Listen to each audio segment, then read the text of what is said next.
Ito na nga po pala yung part na papaliguan natin siya. Dali-dali nga po pala ako nag-igib ng tubig niya ng pampaligo niya. Ay for the go. So kung mapapansin ninyo, mahina ang laman ng balon namin. At ito na nga po pala yung tubig na pampaligo ni Tagani. Inuumpisahan ko na nga po pala siyang paliguan at kinulang pa nga pala ako sa tubig niyan. Kaya ako'y nakiigib sa kapitbahay. Ay for the go. Nakaka-proud naman at nakakatulong tayo sa mga ganitong may kapansanan. Shout out po sa mga taga-Taymaan dyan.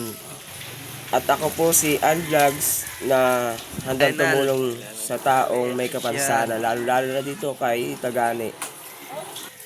Ang sarap-sarap sa feeling na nakakatulong tayo at kitang-kita naman natin sa mukha ni Tagani ang saya niya at binihisan ko na nga po pala siya ng damit. Hanggang dito na lang, yun lang. Maraming salamat po. Ako po si Al Vlogs na handang sumuporta sa mga nangangailangan. At sana suportahan niyo din si Al Vlogs. Ay, pupuntahan pa ako, Al. Nandyan na aking sundo. Ano, meron? Sige, okay na. Sige.